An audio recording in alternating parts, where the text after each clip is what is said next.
ಕಲಬುರಗಿ ನಗರದಲ್ಲಿ ಸಂಚಾರಿ ಠಾಣೆ ಪೊಲೀಸರು ಭರ್ಜರಿ ಕಾರ್ಯಾಚರಣೆ ನಡೆಸಿ ಅಪ್ರಾಪ್ತ ಮಕ್ಕಳಿಗೆ ಚಾಲನೆ ಮಾಡುತ್ತಿದ್ದ 154 ಬೈಕ್ಗಳನ್ನು ಜಪ್ತಿ ಮಾಡಿಕೊಳ್ಳಲಾಗಿದೆ.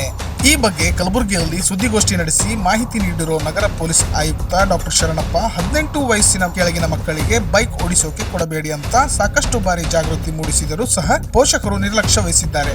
ಈ ಹಿನ್ನೆಲೆಯಲ್ಲಿ ಕಲಬುರಗಿ ನಗರದ ಎಲ್ಲಾ ಪೊಲೀಸ್ ಠಾಣೆ ವ್ಯಾಪ್ತಿಯಲ್ಲಿ ಕಾರ್ಯಾಚರಣೆ ನಡೆಸಿ 154 ಬೈಕ್ಗಳನ್ನು ಸೀಸ್ ಮಾಡಲಾಗಿದೆ. ಇನ್ನು ಇಂದು ನಗರ ಪೊಲೀಸ್ ಆಯುಕ್ತರ ಕಚೇರಿಯಲ್ಲಿ ಪೋಷಕರ ಜೊತೆ ಸಭೆ ನಡೆಸಿದ ಪೊಲೀಸ್ ಆಯುಕ್ತರು ಅಪ್ರಾಪ್ತ ಮಕ್ಕಳಿಗೆ ಬೈಕ್ ಕೊಡಬೇಡಿ, ಆದ್ದರಿಂದ ಆಗುವ ಪರಿಣಾಮಗಳ ಬಗ್ಗೆ ಅರಿವು ಮೂಡಿಸಿದರು. ಕಲಬುರಗಿ ನಗರದಲ್ಲಿ ಹೆಚ್ಚುತ್ತಿರುವ ಈ ಟ್ರಾಫಿಕ್ ಇಂಡಿಸಿಪ್ಲಿನ್ ಬಗ್ಗೆನೂ ನಾನು ತಮ್ಮ ಗಮನಕ್ಕೆ ತಂದಿದ್ದೆ. ಈ ಒಂದು ಹಿನ್ನೆಲೆಯಲ್ಲಿ ಈಗಾಗಲೇ ನಾನು ನಮ್ಮ ಅಧಿಕಾರಿಗಳ ಜೊತೆ ವಿಶೇಷ ಸಭೆಗಳನ್ನ ಮಾಡಿ ಕಳೆದ 3 ವರ್ಷಗಳ ಅಂಕಿ ಅಂಶಗಳನ್ನ ಕೂಡ ನಾವು ವಿಶ್ಲೇಷಣೆ ಮಾಡಿದ್ವಿ.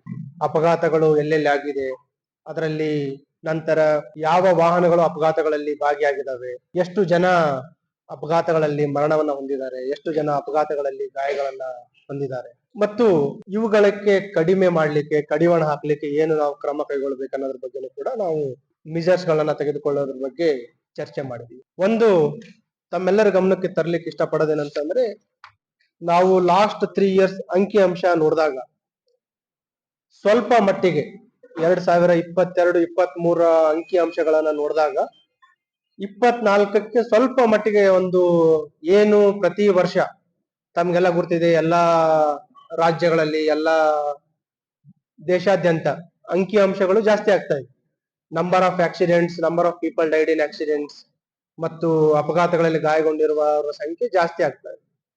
ನಮ್ಮ ಈ ಕಳೆದ ಒಂದು ವರ್ಷ ಪ್ರೀವಿಯಸ್ ಇಯರ್ ಕಂಪೇರ್ ಮಾಡಿದ್ರೆ ನಂಬರ್ ಆಫ್ ಫ್ಯಾಟಲ್ ಆಕ್ಸಿಡೆಂಟ್ಸ್ ಒಂದು 4ರಿಂದ 5 ಒಂದು ಸ್ವಲ್ಪದ ಮಟ್ಟಿಗೆ ಒಂದು ಕಡಿವಾಣ ಹಾಕ್ಬೇಕಾಗಿತ್ತು. First of all to put brake, ಏನ್ ಇನ್ಕ್ರೀಸ್ ಆಗ್ತಿತ್ತು ಅದನ್ನು ಬ್ರೇಕ್ ಹಾಕ್ಬೇಕಾಗಿತ್ತು. ಅದಕ್ಕೆ ನಾವು ಒಂದು ಲೆವೆಲ್ಗೆ ಯಶಸ್ವಿ ಆಗಿದ್ದೀವಿ ಮತ್ತು ಅದನ್ನ ಸ್ವಲ್ಪ ಮಟ್ಟಿಗೆ ಒಂದು 5 to 10% ಕಡಿಮೆ ಮಾಡ್ಲಿಕ್ಕೆ ಕೂಡ ನಾವು ಯಶಸ್ವಿ ಆಗಿದ್ದೀವಿ. Both in number of accidents, number of people died in injured in accidents. ಅದನ್ನ ಇನ್ನೂ ಸ್ವಲ್ಪ ಪರಿಣಾಮಕಾರಿಯಾಗಿ ನಾವು ಮಾಡಲೇಬೇಕಾಗಿದೆ. ಅದು ನಾವು ಯಶಸ್ವಿ ಆಗ್ಬೇಕಾದ್ರೆ ಈ ಸಂಚಾರಿ ನಿಯಮಗಳ ಪಾಲನೆ ಅದು ತುಂಬಾ ಶಿಸ್ತಿನಿಂದ ಕಾರ್ಯರೂಪಕ್ಕೆ ತರಬೇಕಾದ ಒಂದು ಅವಶ್ಯಕತೆ ಇದೆ. ಆ ಹಿನ್ನೆಲೆಯಲ್ಲಿ ಈಗ ನಾವು 3 ಸ್ಪೆಷಲ್ ಡ್ರೈವ್ಸ್ ಗಳನ್ನ ಈಗ ಆರಂಭ ಮಾಡಿದ್ವಿ ಲಾಸ್ಟ್ 1 ವೀಕ್ ಅಲ್ಲಿ.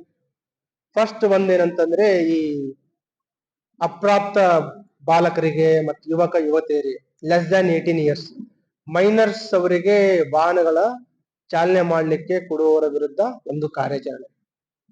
ಎರಡನೇದು, ಏನು ಸಿಗ್ನಲ್ ಜಂಪ್ ಮಾಡ್ತಾ ಇದ್ದಾರೆ, ರೆಡ್ ಸಿಗ್ನಲ್ ಅನ್ನ ಜಂಪ್ ಮಾಡುವಂತರ ವಿರುದ್ಧನೂ ಕೂಡ ಕಾರ್ಯಾಚರಣೆ. Third, drunk and driving. ತಮ್ಗೆಲ್ಲ ಗೊತ್ತಿದೆ, ಈಗ ನಾವು ಅಂಕಿ ಅಂಶಗಳನ್ನು ವಿಶ್ಲೇಷಣೆ ಮಾಡಿದಾಗ major death is because of over speeding and drunk and driving. ಆ ಹಿನ್ನೆಲೆಯಲ್ಲಿ ನಮ್ಮ ಏನು ಈಗ ಸ್ಟೇಟ್ ಹೈವೇ ಬರುತ್ತೆ, ನಮಗೆ ನ್ಯಾಷನಲ್ ಹೈವೇ ಬರುತ್ತೆ, ಅಲ್ಲಿ ಈ ಓವರ್ ಸ್ಪೀಡ್ ಬಗ್ಗೆ ಹೆಚ್ಚಿನ ಒತ್ತು ಕೊಟ್ಟು ಅದರ ಬಗ್ಗೆ ನಾವು ಕಾರ್ಯಾಚರಣೆ ಮಾಡ್ತಾ ಇದ್ದೀವಿ.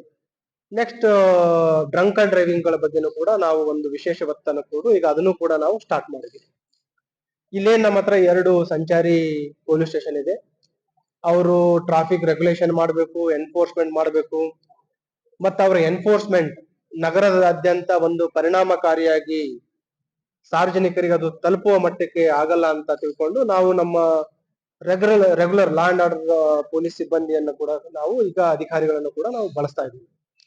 ಅದರ ಒಂದು ಹಿನ್ನೆಲೆಯಲ್ಲಿ ಈಗ ಲಾಸ್ಟ್ 1 ವೀಕ್ ಅಲ್ಲಿ ನಾವು ನೋಡಿದಾಗ ಒಟ್ಟು 154 ಈ ಮೈನರ್ಸ್ ಏನು ವಾಹನ ಸಂಚಾರ ಚಾಲನೆ ಮಾಡ್ತಾ ಇದ್ರು ಅವರ ವಾಹನಗಳನ್ನ ನಾವು ಸೀಸ್ ಮಾಡಿದ್ದೀವಿ.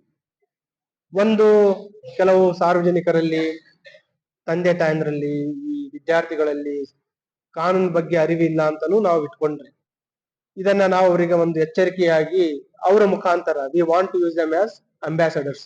ನಮ್ಮ ಈ ಸಂಚಾರಿ ನಿಯಮಗಳ ಪಾಲನೆಗೆ ಏನು ಒಂದು ರಾಯಭಾರಿಗಳ ತರ ಅವರು ಹೋಗಿ ಎಲ್ಲರ ಮತ್ತು ಅವರು ಕೂಡ ಫಸ್ಟ್ ಅವರು ಏನು traffic report be alert news.